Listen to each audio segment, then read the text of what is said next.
What are these three big obstacles? I don't want to demonize any individual persons, but there are factors that are responsible. One of these is corporations that profit from selling fossil fuels. The coal industry, the oil, petroleum industry, and the gas industry. These companies, actually in the United States, probably other developed countries, sponsor projects and organizations which go under the name, for example, of the Institute for Environmental Studies, the Institute for a Sane Environmental Policy. But who is working within these organizations? Not reputed climate scientists, but pawns of these organizations, people with Matchbox PhD degrees. You know, we have the Matchbox, we used to have them. You open the Matchbox right away and get a PhD degree. Or a guy with maybe a genuine doctorate in business methodology, economics, or even physics, nuclear physics, and posing as experts on the climate. Okay, but behind them are these powerful vested interests of the carbon corporations. But the carbon corporations can't function alone, just as a man can't beget a child alone, but the man, to get the child, he has to hop into bed with a woman, right? And have a relationship. Excuse me? So, the carbon corporations have to hop in the bed with their wives. Their wives are called, I hope I'm not offending anybody, politicians.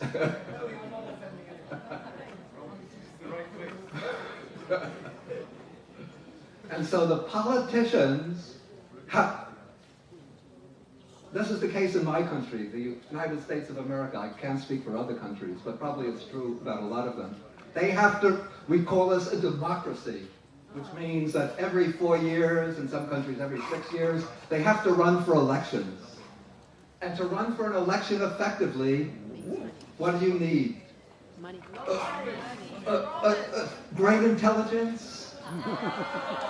An ethical policy? Wisdom, compassion, loving kindness?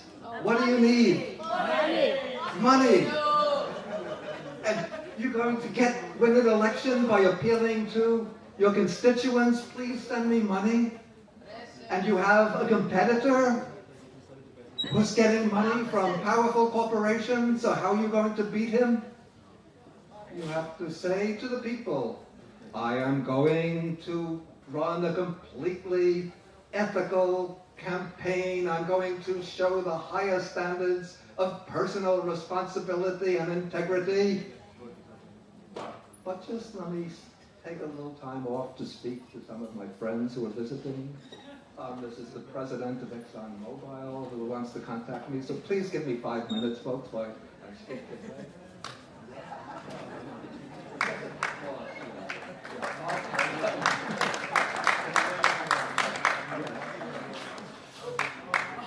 Wait, a call from Chevron? Okay. Cleaner Coal Corporation? So when I get elected, I promise you that we will start a very diligent, very vigorous policy of environmental control. But I'm not going to mention any figures or make any commitments. We will have to play it by ear after I get elected. Okay, so we have the corporations getting together with the politicians. Now, if there was a completely open democracy, there will be reporters who are investigating and finding out about this and getting on the television, getting on the radio, reporting so-and-so, Mr. So-and-so, running for this office, for that office, has been taking, accepting bribes or donations from this corporation, that corporation. And he's not completely honest in his commitments. So how do we prevent that from happening? The radio and television corporations also have to maintain their presence on the air. And to do so, they depend on contributions. And so they will get contributions from the corporations and come under the control of the corporations.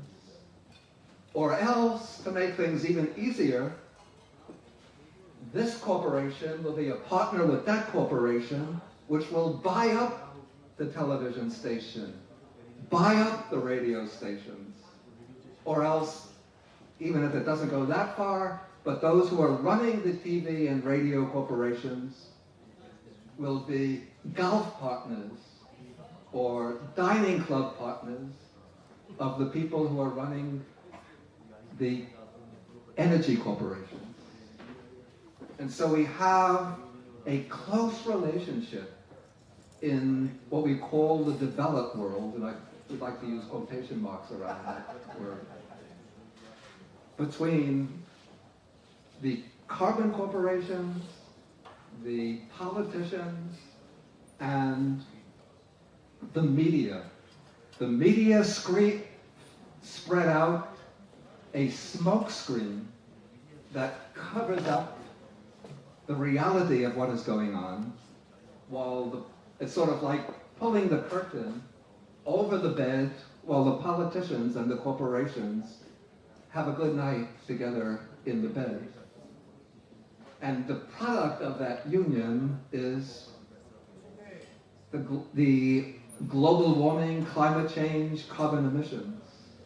But now there are other parts of the world that are starting to, and I use the quotation marks, trying to develop.